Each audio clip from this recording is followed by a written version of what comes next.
Welcome to part 1 of our very first cruise diary. We're taking you through the highlights of our 12-night round trip to New Zealand on Celebrity Edge. In this episode, we'll cover the first half of our cruise, from embarkation all the way through to our stops in New Zealand's South Island. I'm Paul. And I'm Lee. And together we're late to the sail away. We started our trip by committing the ultimate cruising sin. Yep, flying on the morning of the cruise. Every red light, every traffic jam, I could feel your anxiety levels rising. Yeah, I found it very frustrating, but we made it to the airport on time for our short flight to Sydney.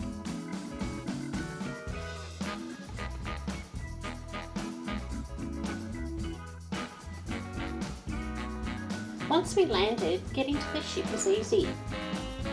We caught a train to Circular Quay, and from there it was a short walk to the cruise terminal. This was our first ever cruise with Celebrity, and I must say that first impressions were fantastic. The ship was stunning and very modern. And our cabin was lovely and very spacious, especially the bathroom. Yeah, that bathroom was a real surprise, easily the nicest we've had on a ship, and nicer than our bathroom at home. We were invited to a concierge lunch at the Tuscan restaurant, which meant avoiding the bun fight at the buffet. Yeah, the buffet should be avoided on day one. It's usually really chaotic. The Tuscan restaurant was lovely though, and the food was great, but the upselling. So much upselling. Speciality dining, drinks packages, and it didn't really stop all day. It's not something that we've ever experienced before. And honestly, pretty annoying. But the cocktails on the resort deck fixed that. Not to mention our first ever Sydney Harbour sail away. We missed it last time, so this was extra special. It was iconic. Don't forget, we'll be doing it again soon, sailing under the Harbour Bridge on Carnival Adventure. Yay! Day 2 started very sensibly. Yep, we went to the gym because cruise calories do count. Except for bran muffins, they're great with the morning coffee. After that, I spent some time in the rooftop garden trying to get the Wi-Fi working. Let me guess, you didn't read the instructions, right? Of course not, I never do. I was testing the eSIM service GigSky, and I should have set it up before we left, but I got it working in the end.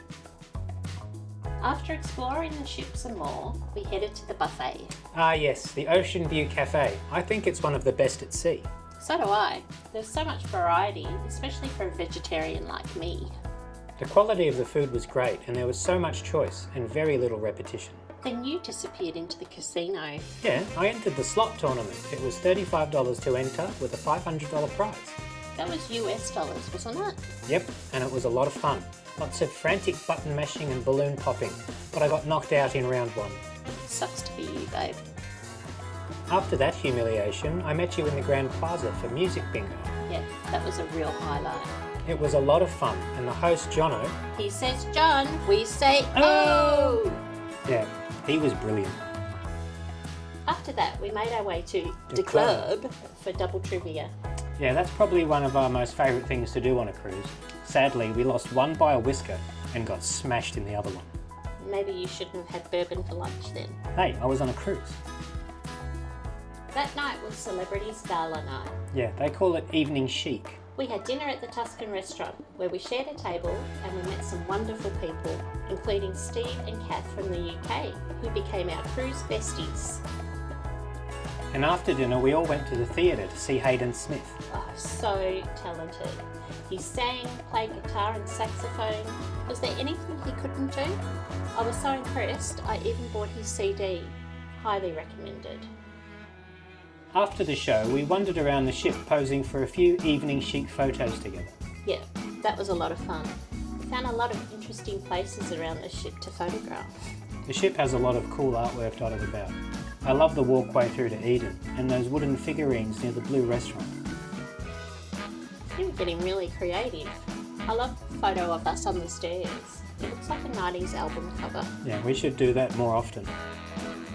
Day 3 started pretty late, as we both took Bonine seasickness tablets the night before. Yeah, they tend to knock me out. And by the time we got to the buffet for breakfast, lunch had started. Yeah, I remember your cornflakes turned into chicken curry. It was good though. After brunch, I headed to the casino as I'd entered a blackjack tournament. Yeah, that surprised me. You don't play blackjack. I know, but I thought it would be a bit of fun. Somehow I qualified third, made it into the final, and ended up winning the whole thing. $500. You're such a tin ass. I put it down to beginner's luck, but I won't be quitting my day job.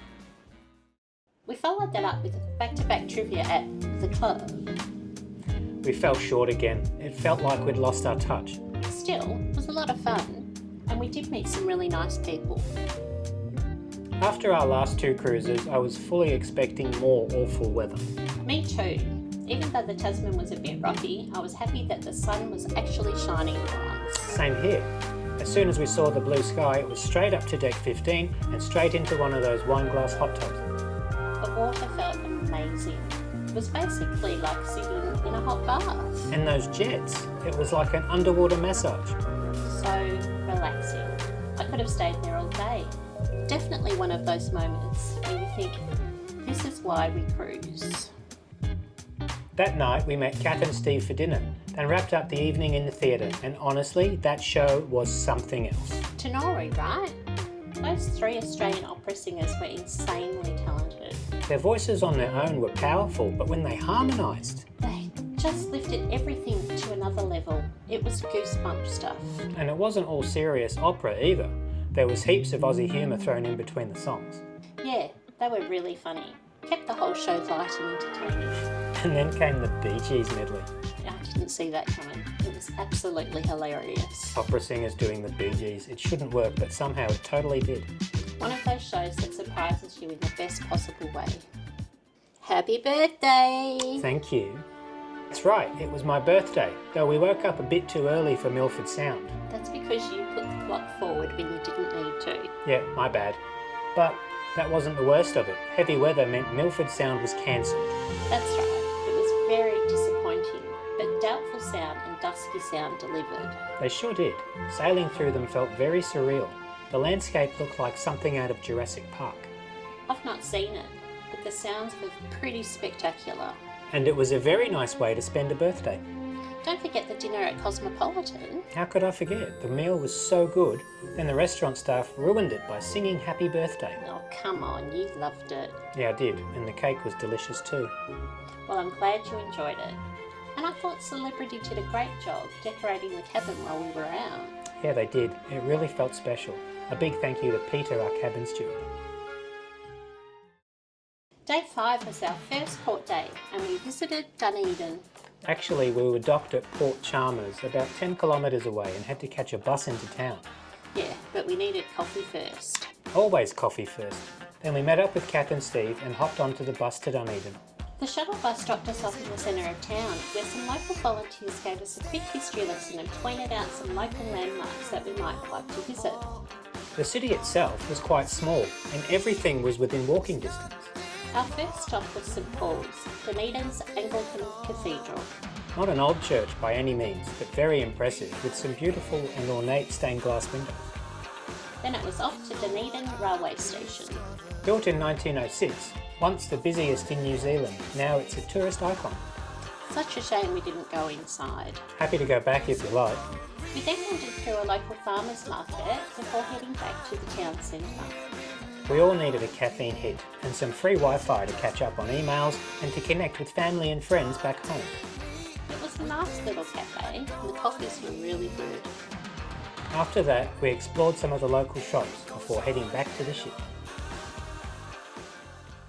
That night, we had dinner at Normandy before heading off to the theatre to see Wendy Law. She was amazing, an incredible cellist. It was such a good show. I really enjoyed it, and it was a great way to end the day.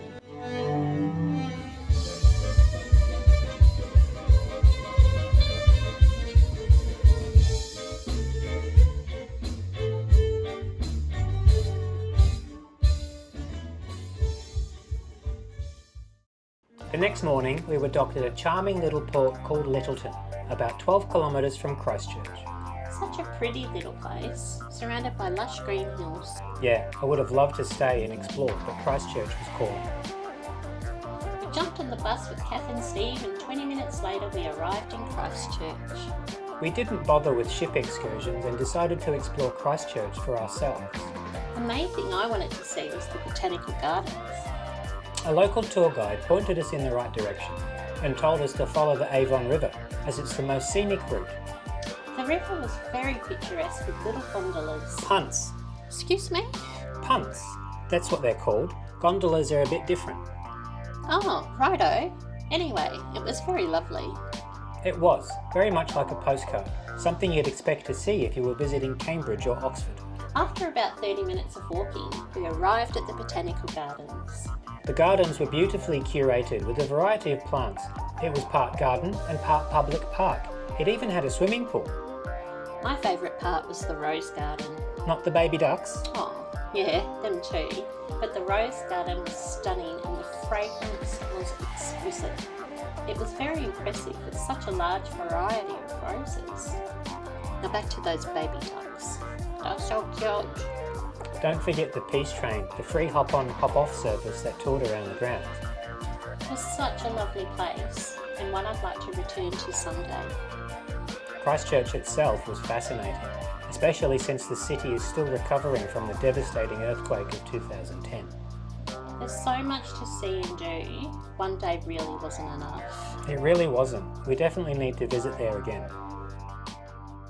That wraps up part 1 of our cruise diary. Be sure to tune into part 2, where we'll show you parts of New Zealand's North Island, including a walking tour around Auckland, the stunningly beautiful Bay of Islands, and I'll even climb a mountain.